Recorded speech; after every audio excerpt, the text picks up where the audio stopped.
살펴볼 하나님의 말씀은 마태복음 27장 61절입니다.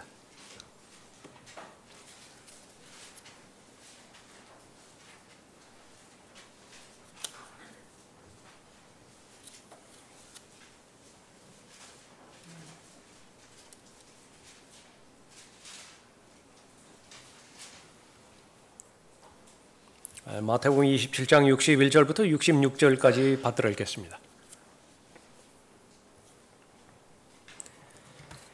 막달라 마리아와 다른 마리아가 그 무덤 맞은편에 앉아 있더라. 그 이튿날은 예비일 다음 날이라 선임 제사장들과 바리새인들이 빌라도 앞에 함께 모여 말하기를, 주여 우리가 기억하건대 저 미혹하던 자가 살아있을 때 말하기를 3일 후에 내가 다시 살아나리라고 하였나이다.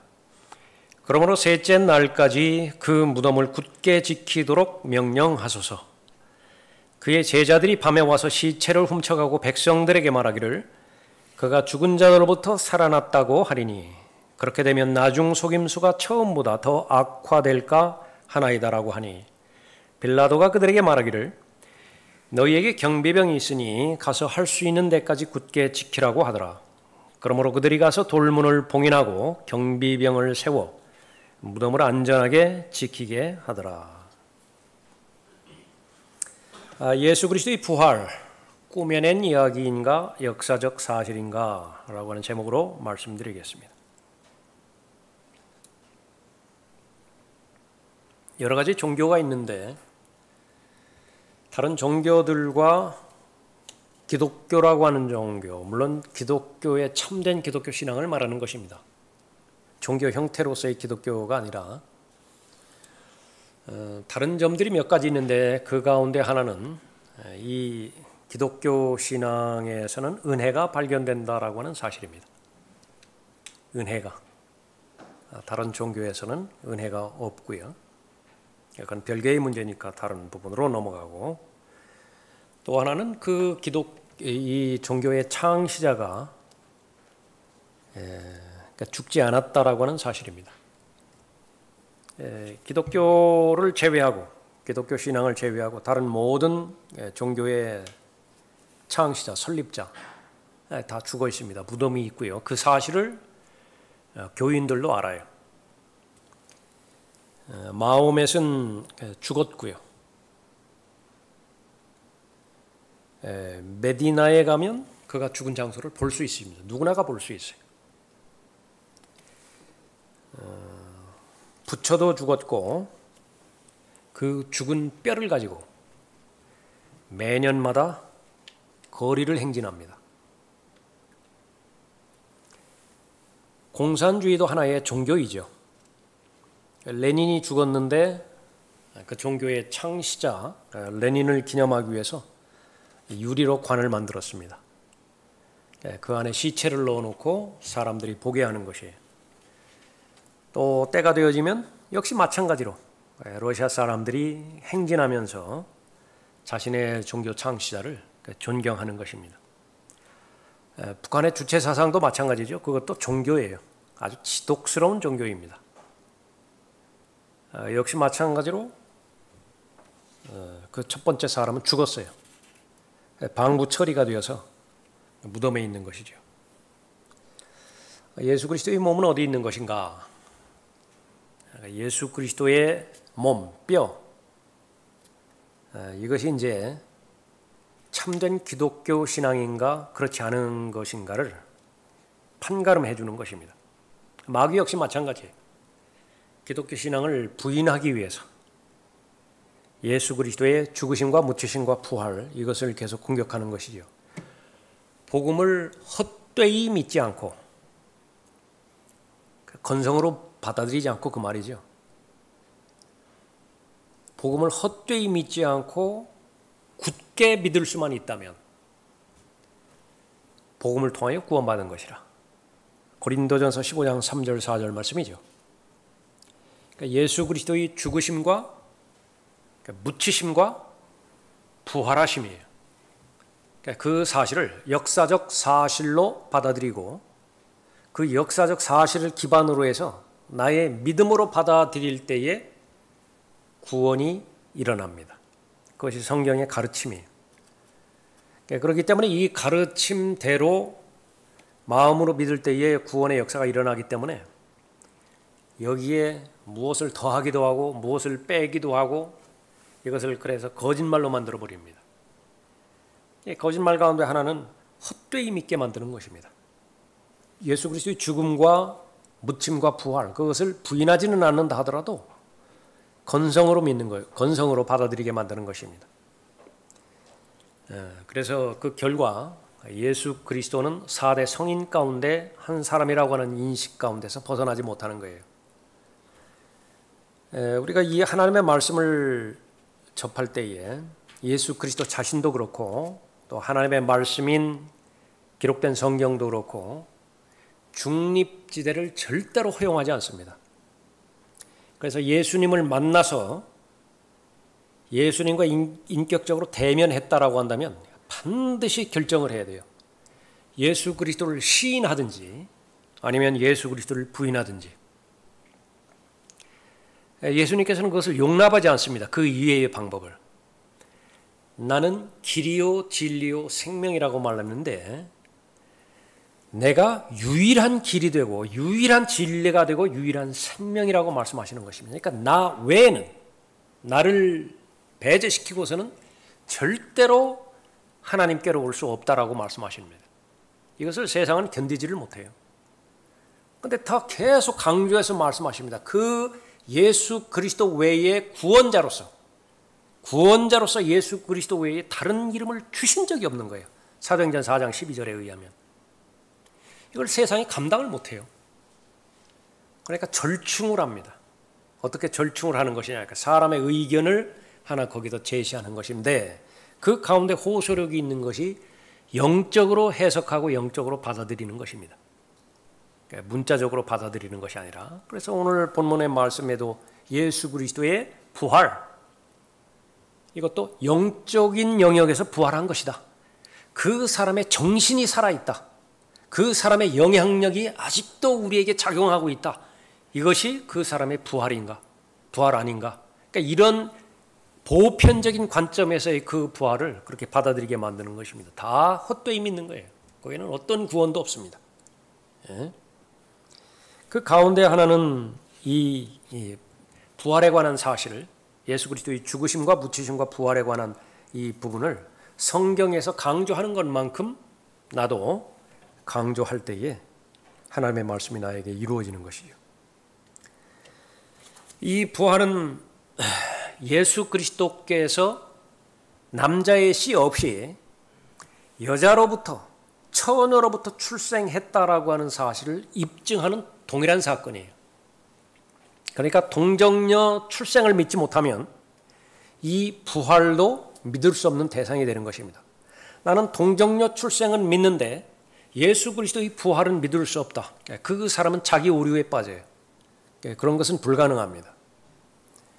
이 복음은 그의 아들 예수 그리스도 우리 주에 관한 것으로 그는 육신으로는 다윗의 씨에서 나셨으며 육신으로는 다윗의 씨에서 나셨으며 인간으로 오셨죠. 하나님의 아들이 처녀로부터 사람의 몸을 입고 이 땅에 오셨다라고 하는 사실입니다.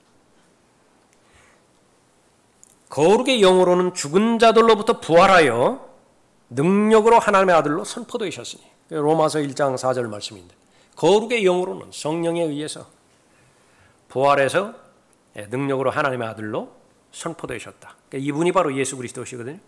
그러니까 예수 그리스도는 유일한 길이고 진리요 생명으로 받아들이든지 아니면 절대로 4대 성인 가운데 한 사람으로 그렇게 말하지 말고 그것은 자기 오류에 빠지는 거예요. 이 세상을 살았던 가장 악한 사기꾼이고 거짓말이든지 거짓말쟁이든지 둘 가운데 하나만 받아들여야 돼요. 둘 가운데 하나만 받아들여야 돼요. 그것이 정직한 논리의 결과예요. 왜 그러냐면 믿음의 대상이 하나님의 말씀인데 하나님의 말씀의 근거에서 제시하는 예수 그리스도는 그렇다고 말해요. 하나님께서 영감으로 주셔서 기록된 하나님의 말씀이 있습니다. 하나님의 말씀의 약속에 따라서 하늘과 땅은 없어져도 하나님의 말씀 없어지지 않는다. 근데 그 하나님의 말씀이 있어야 모든 사람이 구원을 받고 말씀으로 구원을 받죠. 그 하나님의 말씀이 다 있어야 모든 선한 일에 철저히 구비되어지는 온전한 사람으로 성장할 수가 있어요. 그러면 최초의 원본을 본 사람은 그 이후의 사람보다 더 확실하게 거듭나고, 그 최초의 원본을 가지고 있는 사람은 그 이후의 사람보다 더 분명하게 하나님의 온전함에 다다르고, 그러나요? 그런 것이냐고요. 절대로 그렇지 않다고요. 하나님의 말씀은 하나님이 변하지 않는 이상 하나님의 말씀의 능력도 변하지 않아야 돼요. 그러면 4,000년 전에 선포된 하나님의 말씀이나 4,000년 이후에 선포된 하나님의 말씀이나 동일해야 돼요.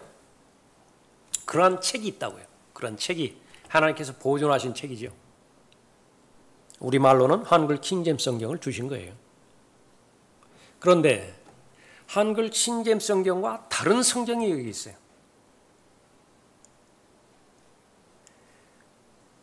근데 이 성경에 있는 말이 여기 없다고요. 이 성경에 없는 말이 또 있기도 하다고요. 그러니까 두 성경이 달라요. 그러니까 논리로 이제 받아들여야 됩니다. 이 성경이 하나님께서 보존된 참된 성경이라고 한다면 이 성경은 틀린 거예요. 반대로 이 성경이 하나님께서 보존하신, 하나님께서 인정하시는 성경이라고 한다면 한글 킹제임스 성경은 틀린 성경이에요. 하나 더 남았어요. 한글 킹제임스 성경도 틀리고 이 성경도 틀린 거예요. 세 가지밖에 존재하지 않아요. 절대로 받아들일 수 없는 것은 한글 킹제임스 성경도 옳고 개역 성경을 위시한 다른 성경들도 옳다. 자기 오류에 빠지는 거예요. 그 사람은 제정신 아니에요. 비정상적인 사고라고 말해요. 예수 그리스도는 참된 하나님이시든지 뭐에 근거해서 봤을 때, 하나님의 말씀에 근거해서 봤을 때, 아니면은 정직하게 유대인처럼 말이죠. 마귀 들린 사생아예요. 마귀의 역사를 빌어가지고서 막 기적도 일으키고 심지어 죽은 자도 일으키지만은 절대로 하나님이 아니에요. 종교 사기꾼이라게. 그러니까 그렇게 받아들여야 돼요. 그것이 정직한 그 사람의 편견인 것입니다. 마귀는 그 사실을 알기 때문에 예수 그리스도의 죽음, 이 부분을 어떻게 하든지 약화시키고 역사적인 사실로 받아들이지 못하게 만드는 것입니다. 설교 제목이 그렇죠. 예수 그리스도의 죽음, 예수 그리스도의 부활. 꾸며낸 이야기인가? 역사적 사실인가? 만일 그리스도께서 일으켜지지 못하셨다면 너희의 믿음도 헛되고 너희가 여전히 너희 죄들 가운데 있는 것이라. 고린도전서 15장 17절 말씀이에요. 고린도 교회는 큰 교회였습니다. 지식도 많았고요. 능력들도 많았어요. 섬길 수 있는. 그러니까 은사들이 아주 다양하고 풍부했던 교회였습니다. 규모가 컸기 때문에 요즘으로 말하면 대형 교회였어요. 설교자가 많았다고요. 거기에 베드로도 설교자로 두었고 바울도 설교했고요. 또 이 그 설교자 밑에서 많은 다른 그 은사들을 맡은 그 지도자들이 많이 있었던 것이죠. 그런데 하나님의 사람인 사도 바울이 봤더니요, 부활을 안 믿어요. 부활을 안 믿는 교회가 어디 있는 것이냐? 부활만 제외하고 다 믿는 거예요. 그것을 사람들이 이름을 붙였는데 후천년주의, 무천년주의예요. 후천년주의 신학, 무천년주의 신학, 그 사람의 기준은 세상이라고, 이 땅이라고. 이 땅을 살아가는 데 있어서 얼마만큼 자신의 욕망을 실현시켜주고 자신의 욕심을 채워줄 것이냐. 그런데 마침 안 것이 지금까지는 샤머니즘이나 토테미즘이나 아니면 더 나아가서 무슨 부처라든지 이런 것들을 대상으로 해서 도움을 받았는데 새로운 신이 나타났어요. 예수라고 하는 신이 나타났고 기독교라고 하는 새로운 종교가 지금 소개되기 시작했는데 이 다른 종교보다 훨씬 더 고상한 것 같아요. 난 이걸 취하란다. 그러니까 그것만 바뀌어버린 거예요. 그렇게 해서 똑같이 샤머님적으로 몰아가 버린 것입니다. 그 말하고 하나도 틀리지 않아요. 고린도 교회 성도들이. 그러니까 그 본질을 꿰뚫어 보고 바울이 질문하는 것입니다. 만일 그리스도께서 일으켜지지 못하셨다면 너희의 믿음도 헛되고, 믿음이 뭐죠? 설교할 거 아니에요. 설교할 거 아니에요. 성경을. 믿음도 헛되고 너희가 여전히 너희 죄들 가운데 있는 것이라. 그렇다면 그리스도 안에서 잠든 사람들도 멸망한 것이라. 시간이 많이 흘렀으니까 그렇게 잘 믿다가 이제 죽었죠. 사고로 죽기도 하고 또 자연사하기도 했다. 그 사람들은 어떻게 된 것이냐? 구원받지 못한 거예요. 그 구원받지 못했다는 말은 무엇이죠? 다 지옥에 갔다 그 말이에요. 열심히 교회 다니다가 다 지옥에 가버린 거예요. 무엇을 안 믿었기에? 부활을 안 믿었어요. 부활을 안 믿었다고. 헛되이 믿지 않았다고 한다면, 헛되이 믿지 않았다고. 그런데 이 고린도 그 성도들은 헛되이 믿은 거예요. 입으로만 믿었다 그 말이죠.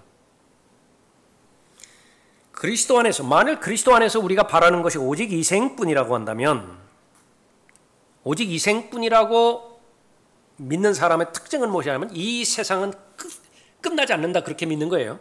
이 세상은 계속 지속된다. 성경에서는 분명하게 현재 있는 하늘과 땅, 이것은 불태워지기 위해서 마련되고 준비된 것이라고 성경이 그렇게 말했다 하더라도 내가 가지고 있는 신념은 무엇이냐면 이 세상은 영원히 지속된다. 그렇게 믿는 사람을 말하는 거예요. 오직 이 생뿐이라고 한다면 우리는 모든 사람 가운데서 가장 비참한 사람이라. 차라리 설교 안 했으면, 차라리 믿으라고 안 했으면, 차라리 예수 그리스도를 소개 안 했더라고 한다면 2중 3중의 죄는 안 지었죠. 그게 거짓말이니까. 왜 그렇죠? 믿지 않으면서 설교했으니까. 믿지 않으면서, 자기는 믿지 않으면서 다른 사람 보고 믿으라고 했으니까. 그거 사기꾼들 아니에요? 자기는 투자하지 않고 다른 사람 보고 계속 투자하라고 그래. 그러니까 나중에 사고 치죠. 그런데 그것이 영혼과 관련된 일이고 하나님과 관련된 일에 대한 사기이기 때문에 많은 비참한 사건들이 있지만은 가장 비참한 사람이라 그렇게 말하는 것입니다. 예수 그리스도의 죽음 역사적 사실이냐, 예수 그리스도의 부활 역사적 사실이냐, 그러니까 여기에 달려 있어요. 실제 믿음의 본질이라고 하는 것은. 예수 그리스도께서 계속 무덤에 머물러 있었다라고 한다면, 부처처럼 무슨 레닌처럼, 김일성처럼, 마오메처럼 그렇게 머물러 있다고 한다면 아담 이래로 구원받은 사람은 단 한 사람도 없습니다.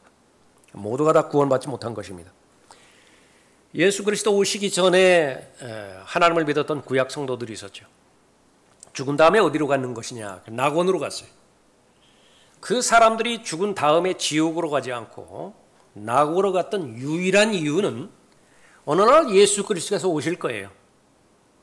예수 그리스도께서 구속사역, 속죄사역을 다 완성하실 것입니다. 그 근거라고요. 그 근거가 있었기 때문에 예수 그리스도의 죽으심과 묻히심과 부활하심이라고 하는 성경의 예언이 있었기 때문에 구약 성도들도 낙원에서 머물 수 있었던 것입니다. 아닌 게 아니라 예수 그리스도께서 십자가를 통해서 복음을 다 이루셨죠. 승천하실 때에 사로잡혀 있던 자들을 다 사로잡아서 하나도 남기지 않고 다 데리고 가셨던 것입니다. 이게 구원이에요. 부활의 능력인 것이죠. 예? 만일 그리스도께서 일으켜지지 못하셨다면 너희의 믿음도 헛되고 너희가 여전히 너희 죄들 가운데 있는 것이라. 그렇다면 그리스도 안에서 잠든 사람들도 멸망한 것이라. 구원받지 못할 뿐만 아니라 예수 그리스도의 속죄사역, 그것이 부활이 없다라고 한다면 다 그것은 헛된 것으로 끝나게 되어지는 것입니다. 속죄가 없다고 한다면 죄사함도 없기 때문에 그렇습니다. 계속 강조하는 거예요. 예수 그리스도의 부활이 없다고 한다면, 그것을 믿지 않는다라고 한다면 너희가 여전히 너희 죄들 가운데 있는 것이라 말하고 있습니다.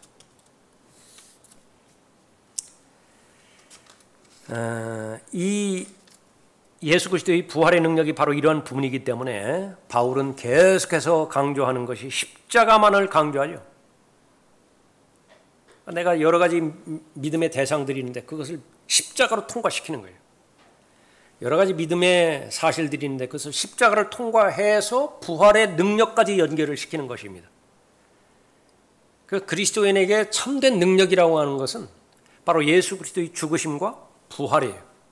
그러니까 그것을 마음으로 받아들일 때에 예수 그리스도의 죽음에 참여하게 되는 것이고요. 고난에 참여하게 되는 것이고 그 다음에 부활의 능력을 얻게 되어지는 것입니다. 그런데 죽음이 없다. 그러니까 부활의 능력도 없어요. 죽음이 없는 부활, 무슨 말이 되나요? 그러니까 자꾸 그것을 요구하는 것입니다. 그러니까 그 갈등에서 그 모순에서 벗어나기 위해서는 예수 그리스도의 죽음도 우리가 잘 알아야 되고 예수 그리스도의 부활도 잘 알아야 되는 것입니다. 예수 그리스도의 죽음을 부인하는 자들, 마귀가 믿지 않는 자들의 마음을 어둡게 해서 정작 믿어야 되는 그리스도의 영광스러운 복음의 광채가 비치지 못하도록 하죠. 계속 종교 안에만 머물러 있게 만드는 것입니다. 이 부분을 우리는 반드시 극복해야 됩니다. 예수 그리스도의 죽음을 부인하는 자들, 제일 먼저 이슬람의 회교도들이 있어요. 무슬림들. 예수 그리스도의 부활은 결코 일어나지 않았다고 그 이야기를 하는 것입니다. 그 사람들이 믿는 그 코란에서 예수 그리스도를 이사라고 말해요. 이사. 그 사람의 코란에 이사가 나와요. 예수 그리스도를 선지자로 그렇게 보는 거예요. 십자가에서 결코 죽지 않았다라고 말합니다. 죽은 적이 없다. 예수 그리스도는. 수라라고 하는 편에 23장 50절이라든지 뭐 여러 가지 다른 부분들을 라카만 목사님을 통해서 그렇게 제시하는 것인데 그게 이제 사실이에요. 가르침의 사실이라고. 이슬람에서 가르치는 것은 마태, 마가, 누가, 요한 모두 예수 그리스도의 죽음을 기록하고 있죠.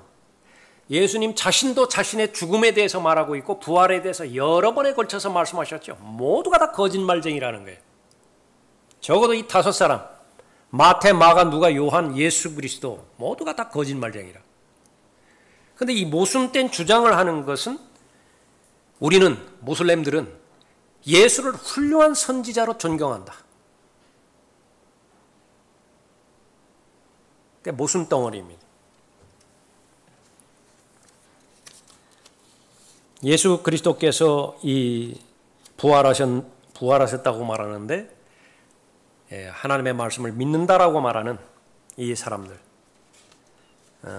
수많은 사람들이 이 예수 그리스도의 죽음과 부활에 대해서 그것은 사실이 아니라고 오직 영적인 의미만 찾을 뿐이라고 그렇게 말씀하는 것입니다. 그래서 여러 가지 설이 있는데 무슨 예수 그리스도께서 실제로 죽으신 것이 아니라 십자가에서 절도하신 것이다. 그래서 서늘한 무덤에 있을 때에 깨어나신 것이다. 그러니까 그것부터 시작해서 여러 가지가 있는 것입니다. 몇 가지로 그렇게 살펴보죠. 그러니까 주장하는 사람들이 이렇게 많이 있는데 그 사람들 이름들은 뭐 거명할 필요가 없는 것이고 주장하는 주장만 한번 보죠. 그리스도는 실제로 십자가에서 못 박였다. 그는 충격, 피를 쏟음, 아픔으로 인해 무서운 고통을 받아 졸도해버렸다. 그러나 실제로 죽지 않았다. 당시의 의학 지식이라는 것은 별것이 아니었다. 사도들은 그가 죽었다고 생각했다. 우리는 빌라도가 그는 이미 죽었다는 데 대해 놀랐다는 말을 듣지 않는가? 빌라도는 그랬잖아요. 그렇게 죽었다라고. 그러니까 여기에 이제 호소력을 하는 거예요. 그들이 단언하는 설명은 단순히 기절했을 뿐인데 그가 죽었다고 잘못 생각한 사람들이 그를 십자가에서 끌어내리고 무덤에 안치했다는 것이다. 그리고 무덤에 차갑고 신선한 공기가 그를 깨어나게 해 마침내 그는 실제로 무덤에서 나올 수 있었다. 그의 무지한 제자들은 그것이 죽은 자들 가운데서 다시 살아난 부활이라고 주장했다. 무슨 의미인지 알겠죠? 근데 이 제자들만 속았다고 말이죠. 실제로는 예수님께서 기절하셔서 혼절하셔서 몇 시간 있다가 그렇게 제정신으로 돌아온 것인데 이 제자들은 예수님의 예수님이 죽었다가 부활하신 것으로 그렇게 알고 그 사실을 퍼뜨렸다. 이것은 이런 기반 위에서 거짓말이다. 그렇게 말합니다. 이 부분에 대한 이제 실제적인 반박들을 이제 몇 가지 살펴보면 메릴 텐이라고 하는 사람이 특별히 예수님의 그 수위에 대해서 말하는 거예요. 유대인의 관습에 따라 장례를 치르기 위해 준비할 때 보통 시신을 씻어 똑바로 펴고 겨드랑이에서 발목까지 한자 넓이의 세마포 끈으로 단단히 묶었다. 방향제 향품은 때로 점액질의 접착성이 있어 싸거나 폭연 사이에 두었다. 향품은 방부제 역할을 하기도 하고 천으로 쌓은 것을 견고한 덮개가 되도록 붙이는 접합제 역할을 하기도 했다. 그 주 첫날 아침에 예수의 시신이 없어졌으나 수의는 그대로 거기에 남아 있었다. 무엇을 말하는 것이죠? 그 시신만 없어지고 그것을 쌓았던 그 수의는 형체가 그대로 남아 있었다라고 하는 그 부분이죠. 살과 뼈만 사라졌다 그 말이에요. 또 한 사람, 제임스 로스컵이라고 하는 사람은 이 부분에 대해서 이제 반박을 하는 것인데, 이 이론을 주장하는 사람들은 그리스도가 기력을 잃은 상태로 무덤 입구의 돌을 되굴릴 수 있었다고 말해야 한다. 역사가들은 이 돌을 굴리려면 몇 사람의 장정이 필요할 것이라고 말한다. 살펴봤었죠.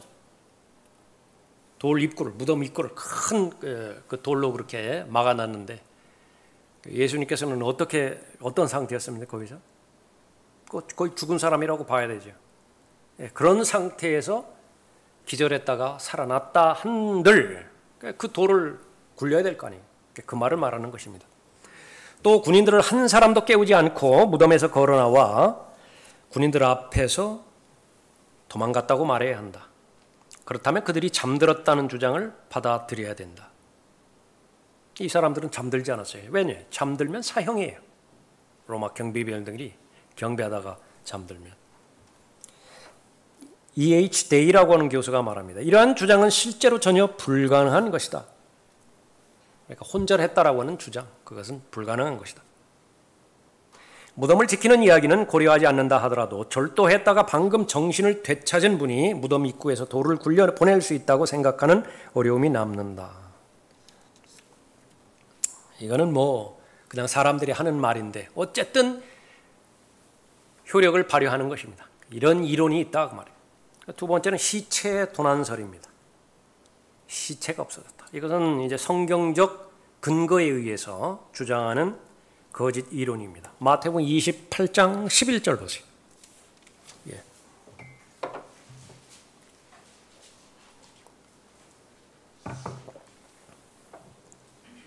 그들이 가고 있을 때에 보라 경비병 몇 사람이 성읍에 들어가서 일어난 모든 일들을 선임 제사장들에게 보고하더라. 그러니까 일어났던 일들을 이제 보고하는 것으로부터 본문이 시작되는 거예요. 그들이 장로들과 함께 모여 의논하고 경비병들에게 많은 돈을 주면서 누가 돈을 줬어요? 선임 제사장들이. 내용은 무엇입니까? 말하기를 너희는 그의 제자들이 밤에 와서 우리가 자는 동안 그를 훔쳐갔다고 말하라. 알고 봤더니 뇌물이죠. 만일 이 말이 총독의 귀에 들어가면 우리가 그를 설득하여 너희는 안전하게 하리라고 하더라. 그 다음에 뒷수습은 내가 책임진다. 뒷걱정하지 말고 이대로만 하라. 그런데 그 돈의 액수가 엄청나요. 거부할 만한 돈이 아니라 받아먹은 거예요. 그러므로 그들이 돈을 받고 가르침받은 대로 행하였으니 이 말이 오늘까지 유대인들 사이에 두루 퍼지니라. 아주 효과적이라고.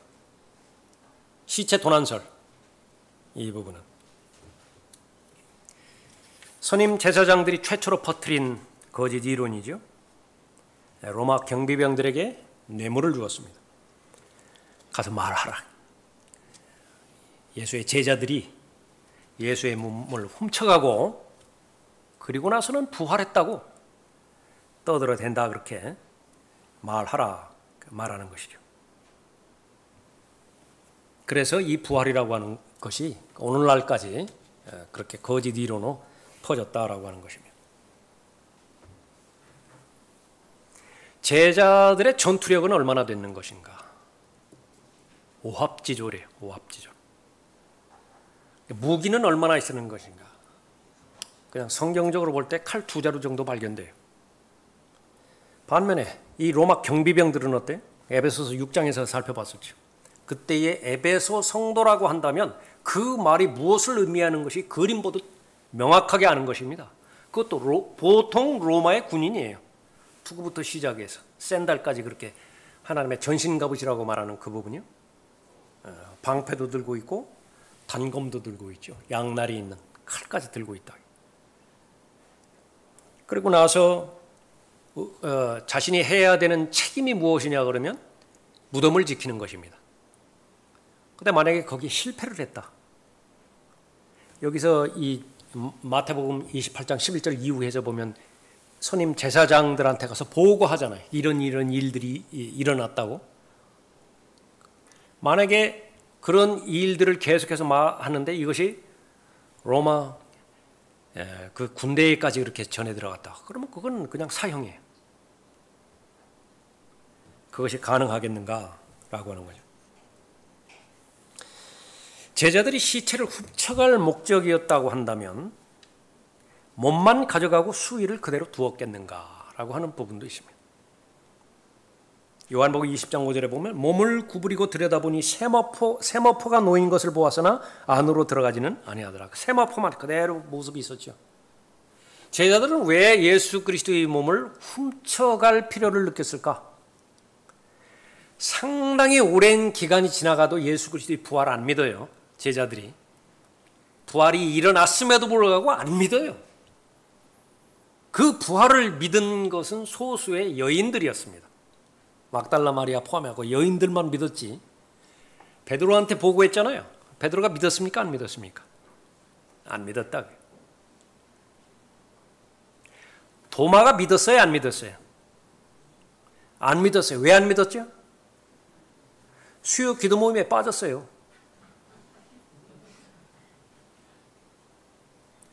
예수님께서 나타나셨을 때, 제자들이 나타났을 때 도마는 없었다고 말해요. 내가 직접 몸으로 만져보지 않는 한 나는 믿지 못하겠다. 그러니까 그런 것이 제자들의 상태였습니다. 그런데 왜 예수 그리스도의 몸을 훔쳐갔겠습니까? 모순이라고. 그때 그를 따라온 시몬 베드로가 와서 무덤으로 들어가 세마포 옷이 놓여 있는 것을 보니 주의 머리에 둘렀던 수건은 세마포와 함께 놓여 있지 않고 그것만 한쪽에 개어져 있더라. 몸을 훔쳐가기도 바쁜데 그 없는 시간을 다 짜내가지고서 그 시체를 쌌던 그 수건부터 시작해서 그대로 만들어놔야 되죠. 아니라고요. 조금 전에 살펴봤던 것처럼 경비를 서다가 이렇게 졸았다든지 해서 마땅히 지켜야 될 죄수를 도망가게 해버렸다. 사형이라. 베드로가 추록을 했죠. 사도행전 12장에서 날이 새자마자 병사들 가운데는 베드로가 어떻게 되었는가 하여 적지 않은 소동이 있더라. 그때 헤롯이 그를 찾았으나 찾지 못하자 간수들을 신문하고 베드로를 지키는 간수들을 신문했어요. 그 다음에 뭐라고 했습니까? 그들을 사형에 처하라고 명령하더라. 죽여라. 이것이 규율이었습니다. 있을 수 없는 일이죠. 또 하나는 환상설이 있고요. 환영으로 보인다. 다 할 수 없으니까 넘어가고. 또 하나는 이 여인들이요. 예수 그리스도의 무덤이 아니라 엉뚱한 데로 갔어요. 엉뚱한 무덤에다가 가가지고서 그렇게 했다는 설이 있어요. 레이크라고 하는 사람이 주장하는데 들어보세요. 여인들이 찾아간 무덤은 아레마대 요셉이 주님의 시신을 장사하는 곳이었는지 그것이 정말 확실한가에 대하여 의심해 보는 것은 매우 중요한 문제이다. 이 사람은 이제 역사적인 사실을 기반으로 백업을 시켜요. 예루살렘 변방에는 바위 무덤으로 가득했고 그것을 조심스럽게 살펴보지 않는다면 어느 것이 그 무덤인지 구분하기가 여간 어려운 것이 아니다. 본인에게는 어려울지 모르지만 이 여인들에게는 어려운 일 아니에요. 적어도 72시간 전에 일어났던 일인데 그 무덤 못 찾을까 봐요. 계속 이 사람의 말입니다. 주님의 시신을 장례 지내는 순간 그들이 무덤 가까이에 있었느냐 하는 것이 매우 의심스럽다. 그들은 멀리서 지켜보고 있었을 가능성이 짙고 아리마다의 요셉은 제자들로서가 아니라 유대인들의 대표였을 것이다. 만약 그렇다면 가까이에 있는 바위 무덤 하나하나를 식별하는 능력에는 한계가 있었을 것이다. 그러므로 그들이 다른 무덤에 갔었을 가능성을 배제할 수 없다. 이후에 쭉 말이 길어지는데 그런 내용들입니다. 그래서 여기에 아주 충분한 시간을 들이고 노력을 해서 책을 하나 썼는데 Curse of Lake라고 하는 사람이 예수 그리스도의 부활에 대한 역사적 증거, 그러니까 두껍게 이제 책을 쓴 거예요. 인생을 그런데 낭비한 것이죠. 사실이라고 치자. 여인들이 잘못된 무덤 찾아갔다. 그런데 로마 경비병들은 그럼 어떻게 된 거예요? 그 잘못된 무덤인데 그 무덤 뭐하러 지키려고 있느냐. 엉뚱한 무덤인데, 잘못된 그런 무덤인데.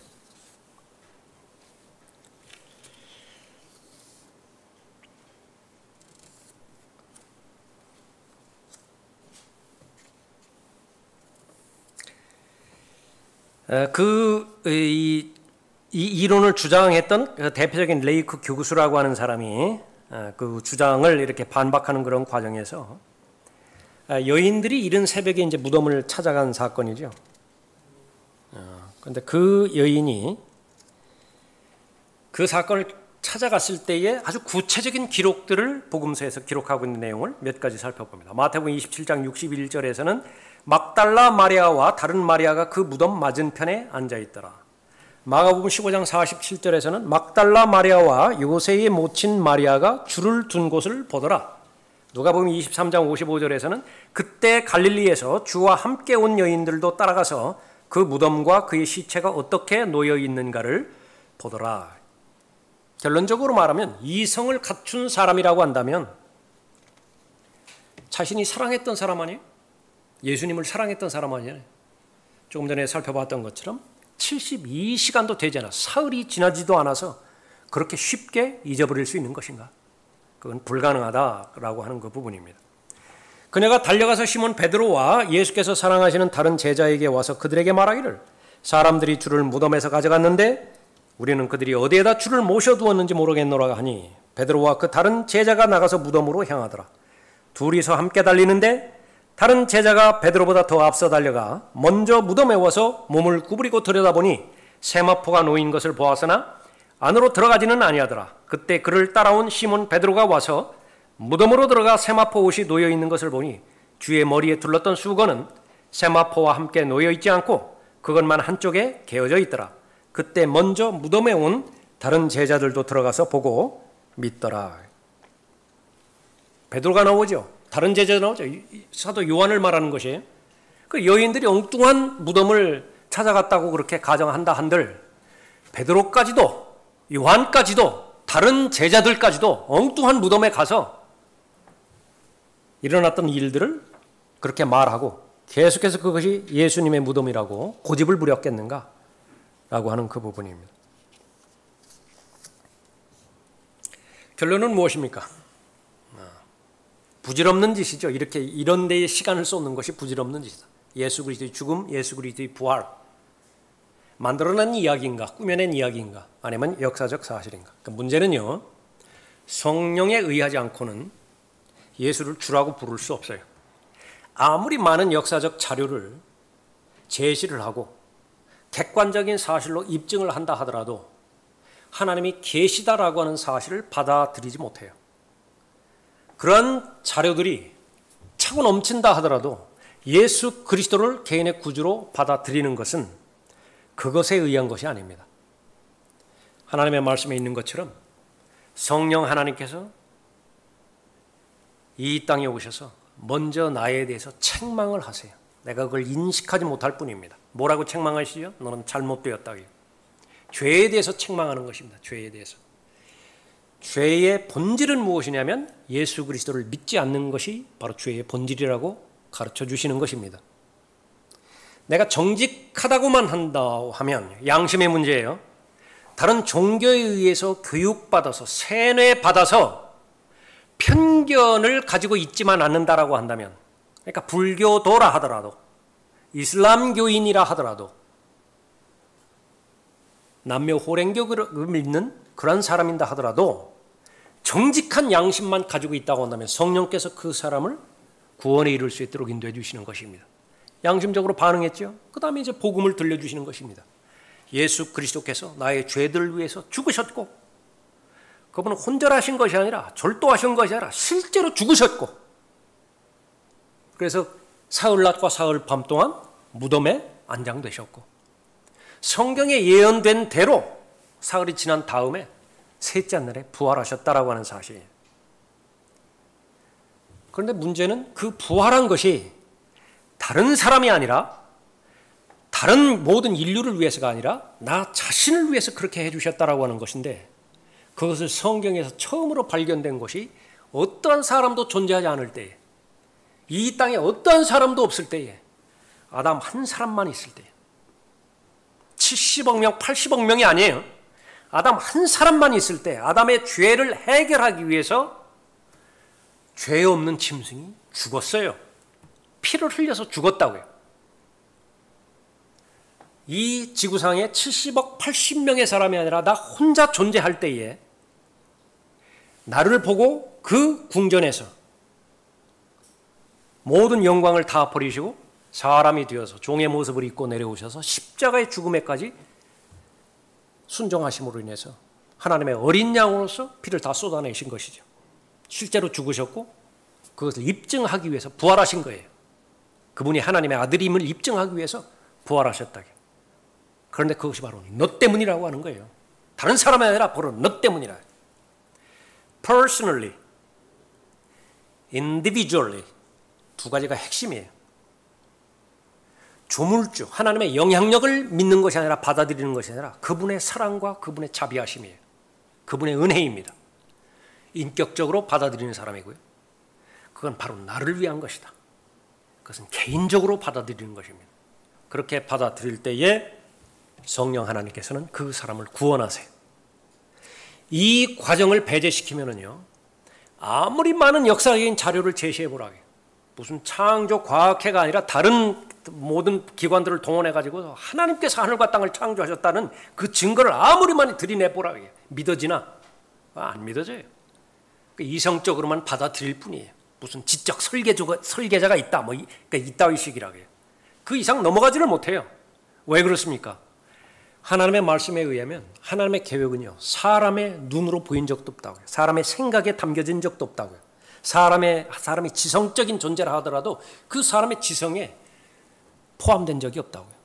그러면 사람의 일들, 하나님의 일들은 어떻게 하는 것이냐 그러면 그분의 영에 의해서만 알게 되는 것입니다.